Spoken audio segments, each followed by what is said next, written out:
Olá a todos e todas, sejam bem-vindos e bem-vindas ao canal Clói, uma transposição de suportes do impresso para o audiovisual.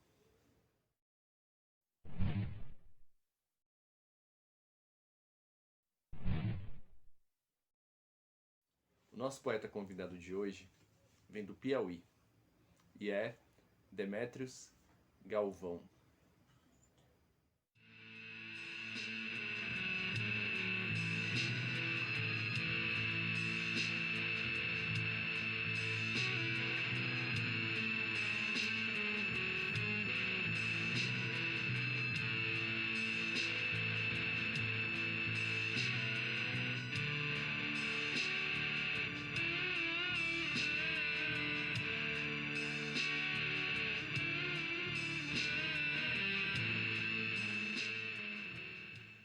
Além de poeta, Demétrios é agitador cultural, historiador e editor da importante revista literária Acrobata, atualmente em formato virtual.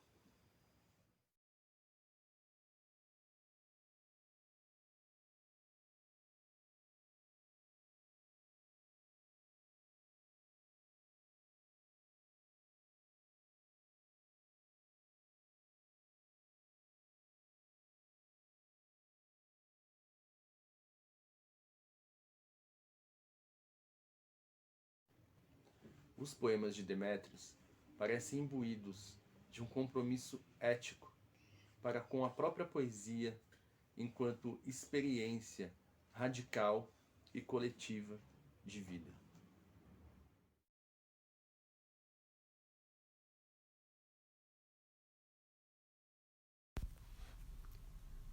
Saltar do visível para o invisível pela palavra. Travessia que avança sobre a mortalidade e prolonga a finitude. Nesse espaço, deitar sobre a vida e a morte. Plantar o coração e esperar que germine entre as mãos da terra. Ficar vazio do mundo. Encontrar o silêncio primeiro. E agora com vocês, as palavras de Demétrios Galvão.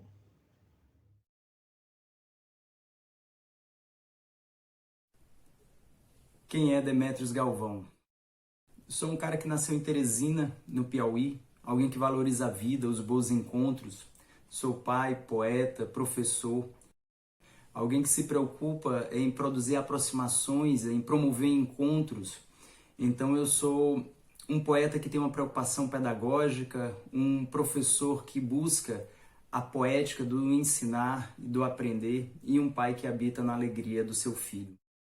Eu sou alguém que parto da poesia e penso a poesia para além do verso, como uma energia cinética, como um campo magnético afetivo que promove aproximações, que realiza pontes, né? E que pode trazer algo de diferente, uma possibilidade para esse real, para esse mundo, né, em que existimos. No mais, sou de esquerda, curto rock and roll, música brasileira, adoro café, cuscuz, sou fascinado pelo mistério dos gatos, pelo design dos insetos, sou louco pela minha companheira e minha casa é o melhor lugar do mundo.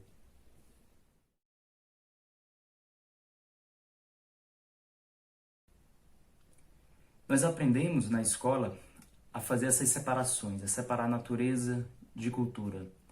E aprendemos também a levantar um muro alto e a definir nomenclaturas, fronteiras e tudo mais para mostrar que a cultura caracteriza o universo das civilizações e suas produções, inclusive a poesia. Então tudo isso pertenceria ao universo humano.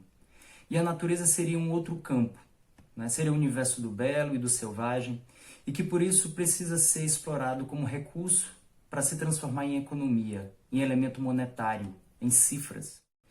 Mas prefiro pensar no encontro e na conciliação entre a cultura e a natureza, abrindo o campo de percepção para a dimensão poética que existe fora do humano. E nisso refletir sobre a poesia que existe para além das palavras, dos versos, das elaborações intelectuais. Tenho alguns poemas que abordam essa relação com a natureza, principalmente com as plantas e os insetos.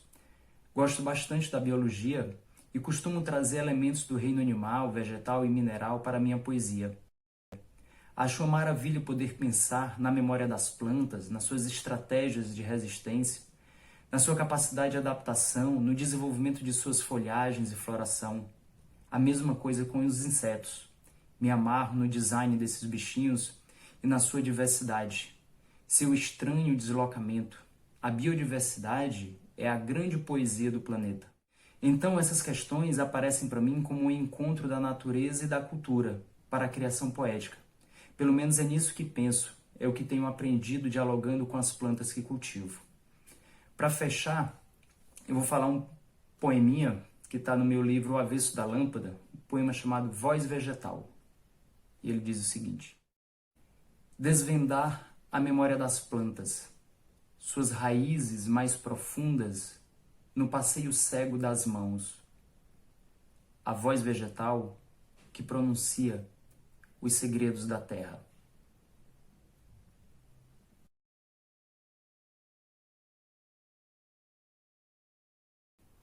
A poesia é um fruto estranhamente delicioso, que se degusta com o corpo todo, com todos os sentidos, em um tempo dilatado e irresponsável, ocioso e antiprodutivista.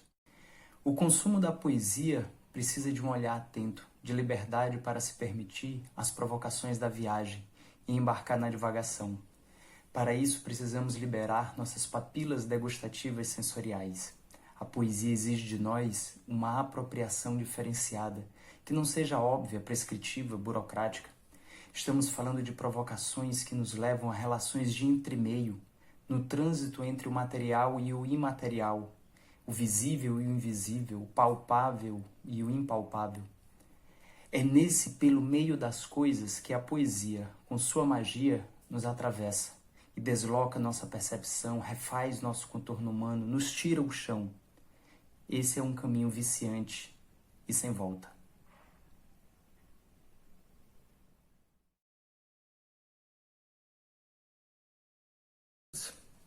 Vou tomar como mote para responder a essa pergunta a partir de um poema que está publicado no meu livro Reabitar.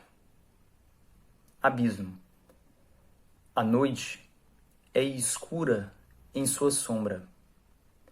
Esconde criaturas no abismo das palavras. Sangra a distância entre o signo e a coisa. A lua é o astro que ilumina o fosso. Tenho aprendido com a literatura que a linguagem não é transparente, que as palavras não são as coisas, e é no jogo consciente dessas distâncias, dessas imprecisões, que a poesia se torna um espaço cifrado, um espaço de criação, de enigmas e de mistérios. Gosto muito de uma frase do Garcia Lorca que diz assim: todas as coisas têm o seu mistério, e a poesia é o mistério de todas as coisas.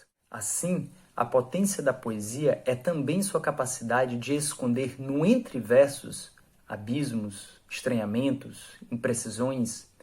Não dizer claramente as coisas é algo que me agrada pensar quando imagino o que faço com as palavras, quando construo meus poemas, minhas imagens.